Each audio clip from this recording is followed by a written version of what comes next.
नमस्ते। अजब ज्ञान हिंदी यूट्यूब चैनल में आपका स्वागत है। आज हम आपके लिए लाए हैं एक नई कहानी जिसका नाम है समय की कीमत। तो शुरू करते हैं आज की ये कहानी। समय, किसी ने सही कहा है, ये न दिखाई देता है, न छुआ जा सकता है, फिर भी जीवन में सबसे ज्यादा वही छीनता है। कुछ लोग समय को काटते हैं, कुछ समय के साथ बहते हैं, और बहुत कम लोग ऐसे होते हैं जो समय को समझते हैं। आरव इन्हीं कुछ लोगों में नहीं था। आरव की उम्र 25 साल थी। चेहरे पर जवानी थी, आंखों में सपने थे और जेब में हमेशा खालीपन। दिल्ली की एक संकरी सी गली में किराए के कमरे में वो रहता था। छत से पंखा लटकता रहता था, दीवारों पर पुराने पोस्टर थे और मेज पर हमेशा एक ठंडी पड़ी चाय का कप। हर सुबह उसकी आंख अलार्म की आवाज से नहीं बल्कि मां की याद से खुलती थी। मां गांव में रहती थी और हर दूसरे दिन फोन कर एक ही बात कहती, बेटा कब तक यूं ही भटकेगा, कोई ठीक ठाक काम क्यों नहीं कर लेता। आरव हर बार हंस देता, मां कुछ बड़ा करना है, अभी तो समय है, समय है। यही शब्द उसने अपने जीवन का तकिया बना लिया था। आरव ने कॉलेज से ग्रेजुएशन किया था। अंकों में औसत, व्यवहार में होशियार और बातों में बहुत तेज। उसे लगता था कि दुनिया उसकी काबिलियत को समझ नहीं पा रही। दिन में वो कभी कभी एक प्राइवेट ऑफिस में फ्रीलांस काम कर लेता और बाकी समय दोस्तों के साथ चाय, सोशल मीडिया और भविष्य की योजनाओं में उड़ जाता। उसका सबसे करीबी दोस्त था समीर। समीर बिल्कुल उल्टा था। सुबह 6 बजे उठना, जॉगिंग, फिर ऑफिस, फिर घर। वो किसी मल्टीनेशनल कंपनी में नौकरी करता था। एक शाम दोनों चाय की दुकान पर बैठे थे। समीर ने कहा, आरव अब मजाक छोड़, कुछ स्थिर कर ले, देख समय निकल रहा है। आरव हंस पड़ा, तू हमेशा समय करता रहता है। अरे यार, अभी तो उम्र पड़ी है, जिंदगी एंजॉय करने के लिए होती है। समीर ने कुछ नहीं कहा, बस चाय का आखिरी घूंट लिया और उठ गया। रात को आरव देर तक मोबाइल स्क्रॉल करता रहा। लोगों की कामयाबी की पोस्ट्स, मोटिवेशनल वीडियो और फालतू रील्स, सब कुछ। कभी कभी उसे लगता था, मैं भी कुछ कर सकता हूं, बस सही मौका नहीं मिला, और फिर वो सो जाता। उसे नहीं पता था कि मौके अक्सर चुपचाप आते हैं और जो उन्हें पहचान नहीं पाते वो बाद में सिर्फ पछताते हैं। एक दिन अचानक आरव की जिंदगी में एक मोड़ आया। मां की तबीयत खराब हो गई। फोन पर आवाज कांप रही थी, बेटा डॉक्टर ने कहा है दवाइयों में खर्चा ज्यादा है। आरव चुप हो गया। उसके पास जमा पूंजी नाम की कोई चीज नहीं थी। दोस्तों से उधार मांगा, कुछ ने दिया, कुछ ने बहाने बनाए। उस रात पहली बार उसे एहसास हुआ, समय सिर्फ घड़ी की सुई नहीं होता, समय तैयारी का नाम होता है। वो मां से मिलने गांव गया। मां बिस्तर पर लेटी थी, चेहरा कमजोर लेकिन आंखों में वही पुरानी चमक। मां ने उसका हाथ पकड़ा, बेटा मुझे चिंता तेरी बीमारी की नहीं है, मुझे चिंता तेरे भविष्य की है। आरव की आंखें भर आई। वो कुछ कहना चाहता था पर शब्द नहीं मिले। गांव की हवा में उसे अजीब सी शांति महसूस हुई। वही एक बूढ़े आदमी से उसकी मुलाकात हुई। उस बूढ़े का नाम था हरिशंकर बाबू। सफेद धोती, झुकी कमर, लेकिन आवाज में गहराई। वो गांव के स्कूल में कभी शिक्षक हुआ करते थे। एक शाम आरव उनके साथ बरगद के पेड़ के नीचे बैठा। हरिशंकर बाबू ने पूछा, क्या करते हो बेटा? आरव ने कहा, कुछ खास नहीं, अभी तलाश में हूं। बूढ़े ने मुस्कुराकर कहा, तलाश अच्छी चीज है, लेकिन बिना दिशा के तलाश भटकाव बन जाती है। आरव चुप रहा। हरिशंकर बाबू ने जमीन पर एक रेखा खींची। मान लो ये तुम्हारा जीवन है, और ये, उन्होंने बीच में एक बिंदु बनाया, आज का दिन। फिर उन्होंने आगे खाली जमीन की ओर इशारा किया, ये भविष्य है। फिर पीछे की ओर देखा, और ये अतीत। उन्होंने कहा, अधिकतर लोग या तो अतीत में जीते हैं या भविष्य के सपनों में? आज में बहुत कम लोग होते हैं। आरव ध्यान से सुन रहा था। और याद रखना, बूढ़े ने धीमी आवाज में कहा, जो आज का समय गवाता है वो भविष्य से उधार लेता है, और उधार हमेशा ब्याज के साथ लौटता है। उस रात आरव सो नहीं पाया। हरिशंकर बाबू की बातें उसके दिमाग में गूंजती रही। उसने पहली बार अपनी जिंदगी को पीछे मुड़कर देखा। वो समय जो उसने यूं ही बहा दिया था। उसे लगा जैसे समय कोई नदी थी और वो किनारे बैठा पत्थर फेंकता रहा, जबकि नाव कब की बह चुकी थी। अगले दिन उसने मां से बात की। मां, मैं वापस जाकर नौकरी ढूंढूंगा। इस बार सच में। मां मुस्कुरा दी। बेटा, मुझे तुझ पर भरोसा है। बस देर मत करना। देर, ये शब्द अब उसे डराने लगा था। दिल्ली लौटते वक्त ट्रेन की खिड़की से बाहर देखते हुए आरव ने तय किया, अब वो समय को हल्के में नहीं लेगा। लेकिन जीवन इतना आसान नहीं होता। जैसे ही वो शहर लौटा, पुरानी आदतें, पुराने दोस्त और वही आरामदेह आलस फिर से उसके आसपास मंडराने लगे। और यहीं से शुरू होती है असली परीक्षा। क्या वो सच में बदलेगा या समय फिर उसे पीछे छोड़ देगा? दिल्ली लौटते ही आरव को लगा जैसे शहर ने उसे पहचान लिया हो। वही शोर, वही भीड़, वही तेज रफ्तार और वही बेरुखी। कमरे का दरवाजा खोलते ही बासी हवा ने उसका स्वागत किया। मेज पर पड़ा वही पुराना कप, दीवार पर चिपका अधूरा कैलेंडर, जिसके कई पन्ने आज भी वैसे ही थे। आरव ने कैलेंडर देखा। 3 महीने बीत चुके थे और उसने उन्हें गिना भी नहीं था। उसने गहरी सांस ली। अब नहीं, उसने खुद से कहा, अब और नहीं। अगले दिन सुबह 6 बजे उसकी आंख खुली। ये कोई चमत्कार नहीं था, ये अपराध बोध था। वो तैयार हुआ, रिज्यूमे निकाला और लैपटॉप खोला। कई कंपनियों की वेबसाइट्स, कई जॉब पोर्टल्स, हर जगह वही सवाल, अनुभव कितना है? आरव ठहर गया। उसके पास जवाब नहीं था। उसने खुद से पूछा, क्या मैंने सच में कुछ सीखा था इन सालों में? उत्तर चुप्पी था। पहला इंटरव्यू 2 हफ्ते बाद मिला। आरव पूरे आत्मविश्वास के साथ पहुंचा। सूट उधार का था, लेकिन मुस्कान खुद की। इंटरव्यू लेने वाले ने पूछा, आपने पिछले 2 साल क्या किया? आरव ने जवाब दिया, खुद को समझा, अलग अलग चीजें ट्राई की। सामने बैठा व्यक्ति मुस्कुरा दिया, पर आंखों में भरोसा नहीं था।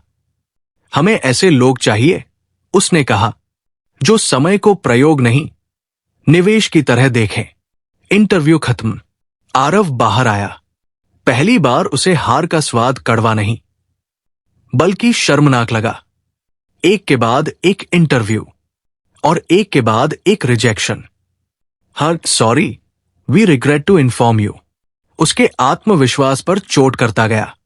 रात को वो कमरे में बैठा रहता, मोबाइल उठाता फिर रख देता। समीर का मैसेज आया, कैसा चल रहा है? आरव ने जवाब नहीं दिया। उसे लगा, जवाब देना भी अब समय की बर्बादी है। पैसे लगभग खत्म हो चुके थे। मकान मालिक ने चेतावनी दे दी थी। मां की दवाइयों का खर्च भी चल रहा था। एक शाम आरव सड़क किनारे बैठा था। सामने वही चाय की दुकान, जहां कभी हंसी ठहाके होते थे। आज वो अकेला था। उसी वक्त किसी ने आवाज दी, आरव। वो पलटा। समीर खड़ा था।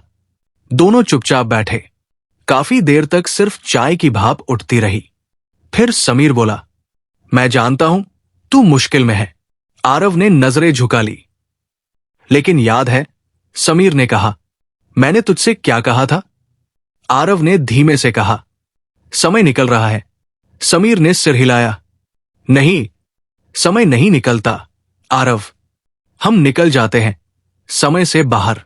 ये बात आरव के दिल में उतर गई। 7 समीर ने उसे एक छोटा सा काम दिलवाया। एक स्टार्टअप में कम सैलरी, ज्यादा मेहनत। आरव ने बिना सोचे हाँ कर दी। पहला दिन कठिन था।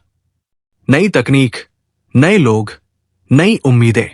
वो गलती करता, सीखता, फिर करता। रात को थककर गिर पड़ता, पर नींद सुकून की होती। 8 दिन हफ्तों में बदले, हफ्ते महीनों में। आरव अब समय को देखने लगा था, घड़ी से नहीं, काम से। हर सुबह वो खुद से पूछता, आज मैंने क्या सीखा? अगर जवाब नहीं मिलता तो उसे चैन नहीं आता। 9 एक दिन हरिशंकर बाबू का फोन आया। कैसा है बेटा? आरव ने कहा, संघर्ष चल रहा है, लेकिन अब भाग नहीं रहा। दूसरी तरफ हल्की हंसी। यही फर्क है, भागने वाला थकता है और चलने वाला पहुंचता है। आरव की आंखें नम हो गई। 10 लेकिन जिंदगी हर बार सीधी रेखा में नहीं चलती। एक दिन स्टार्टअप में छंटनी हो गई। आरव का नाम भी सूची में था। वो कागज हाथ में लिए खड़ा रह गया। कुछ पल के लिए उसे लगा सब व्यर्थ था, लेकिन फिर उसने खुद से पूछा, क्या मैंने समय बर्बाद किया? उत्तर था नहीं, उसने सीखा था, और यही सीख उसकी असली पूंजी थी। 11 इस बार वो टूटा नहीं। उसने फिर से आवेदन भेजे, इस बार आत्मविश्वास के साथ। इंटरव्यू में वो ईमानदार था। मैंने देर से शुरुआत की, वो कहता, लेकिन अब हर दिन की कीमत जानता हूं। और शायद यही सच उसे दूसरों से अलग बनाता था। 12 एक शाम उसे कॉल आया, कंग्रेचुलेशंस, यू सिलेक्टेड। आरव कुछ देर चुप रहा, फिर आंखें बंद कर ली। उसे मां का चेहरा याद आया, हरिशंकर बाबू की बातें याद आई, और वो सारे दिन जो उसने यूं ही गवाए थे। 13 उस रात उसने मां को फोन किया, मां, नौकरी मिल गई। दूसरी तरफ सन्नाटा, फिर रोती हुई आवाज, भगवान तेरा भला करे बेटा। आरव ने आसमान की तरफ देखा। समय वही था, बस अब उसका मतलब बदल चुका था। नई नौकरी मिले 3 महीने हो चुके थे। आरव अब एक कॉरपोरेट ऑफिस में काम करता था, एयर कंडीशन कमरों में, चमकते लैपटॉप्स के बीच। सुबह समय पर निकलना, शाम को थक कर लौटना। अब ये सब उसकी दिनचर्या बन चुका था। पहले जहां दिन यूं ही फिसल जाते थे, अब हर दिन का हिसाब था। फिर भी कभी कभी उसे लगता था, क्या यही मंजिल थी? एक शाम ऑफिस से लौटते वक्त उसने खुद को शीशे में देखा। चेहरे पर थकान थी, लेकिन आंखों में खालीपन। उसे लगा जैसे समय ने उससे सौदा किया हो, मैं तुम्हें स्थिरता दूंगा, लेकिन तुम्हारे सपनों की चमक ले लूंगा। आरव देर तक सोचता रहा, क्या यही कीमत थी? अगले दिन ऑफिस में उसके बॉस ने उसे केबिन में बुलाया। आरव, उन्होंने कहा, तुम मेहनती हो, सीखते जल्दी हो, लेकिन तुम सिर्फ काम करते हो, सोचते नहीं। आरव चुप रहा। समय सिर्फ डेडलाइन पूरी करने के लिए नहीं होता।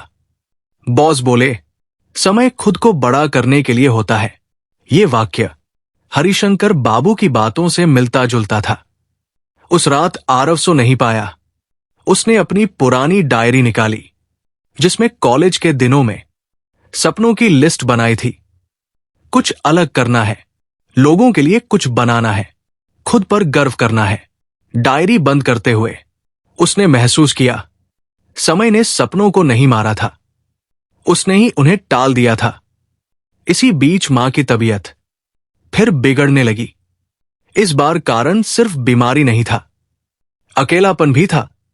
आरव छुट्टी लेकर गांव गया। मां पहले से कमजोर लग रही थी, पर मुस्कान वही थी। अब तो ठीक लग रहा है, मां ने कहा। पहले आंखों में भटकाव था। आरव ने मां का हाथ थाम लिया। गांव में फिर से हरिशंकर बाबू से मुलाकात हुई। बूढ़े अब और झुक गए थे, लेकिन आवाज में वही ठहराव। तो बेटा, उन्होंने पूछा, अब समय दोस्त है या दुश्मन? आरव मुस्कुरा दिया, अब गुरु है। हरिशंकर बाबू ने संतोष की सांस ली। उन्होंने आरव को पुराने स्कूल की तरफ ले जाया। टूटी खिड़कियां, उखड़ी बेंचें और बच्चों की कमी। ये स्कूल कभी भरा रहता था। बाबू ने कहा, लेकिन अब समय बदल गया है। आरव ने पूछा, और हम? हरिशंकर बाबू ने जवाब दिया, या तो हम समय के साथ बदलते हैं या समय हमें पीछे छोड़ देता है। उस रात आरव ने फैसला लिया। वो सिर्फ नौकरी नहीं करेगा, वो समय को उद्देश्य देगा। उसने शहर लौटकर एक छोटा सा प्रयास शुरू किया। ऑनलाइन मुफ्त पढ़ाई। पहले सिर्फ 2 बच्चे जुड़े, फिर 5, फिर 20। आरव रोज ऑफिस के बाद थका हुआ भी पढ़ाता। कभी कभी खुद से पूछता, क्या मैं फिर से समय ज्यादा दे रहा हूं? फिर बच्चों की आंखों में उम्मीद देखकर उत्तर मिल जाता। समीर को जब यह पता चला, वो हंस पड़ा। तू सुधर गया है, उसने कहा। आरव ने जवाब दिया, नहीं, अब मैं समय से भागता नहीं। दोनों चुप हो गए। दोस्ती भी समय की परीक्षा में खरी उतरती है। एक दिन ऑफिस में आरव को प्रमोशन का ऑफर मिला। अच्छी सैलरी, ज्यादा जिम्मेदारी, लेकिन कम समय। उसे सोचने के लिए 1 हफ्ता दिया गया। वो असमंजस में था। क्या यह तरक्की थी या फिर एक नया समझौता? उसने मां से बात की। मां ने बस इतना कहा, बेटा, जिस काम में तुझे सुकून मिले वही चुन। उसने हरिशंकर बाबू को फोन किया। बूढ़े ने कहा, समय की कीमत पैसों से नहीं चुकाई जाती, वो आत्मा से चुकानी पड़ती है। 7वें दिन आरव ने फैसला सुना दिया। उसने प्रमोशन ठुकरा दिया। ऑफिस में लोग हैरान थे। कुछ ने उसे मूर्ख कहा, कुछ ने बहादुर। आरव शांत था। वो जान चुका था, हर अवसर सही नहीं होता और हार नहीं होती। उसकी ऑनलाइन क्लास अब एक पहल बन चुकी थी। एक एनजीओ ने उसका साथ दिया। धीरे धीरे वो काम बन गया जिस पर उसे गर्व था। समय अब उससे सवाल नहीं पूछता था, वो जवाब देने लगा था। एक शाम वो उसी चाय की दुकान पर बैठा था जहां कभी खालीपन महसूस होता था। आज उसके पास चाय से ज्यादा था, संतोष था। उसने घड़ी देखी, वही सुई, वही समय, लेकिन आरव अब वही नहीं था। उसने खुद से कहा, समय की कीमत देर से समझ आई, लेकिन समझ आई, और यही मेरी सबसे बड़ी कमाई है। हवा हल्की थी, सूरज ढल रहा था, और पहली बार आरव को लगा वो समय के साथ चल रहा है, उसके पीछे नहीं। उम्मीद करते हैं कि आपको हमारी ये कहानी अच्छी लगी होगी, और इस तरह की और भी कहानियां सुनने के लिए हमारे इस चैनल को सब्सक्राइब कर लें और अपने दोस्तों मित्रों को भी शेयर कर दें।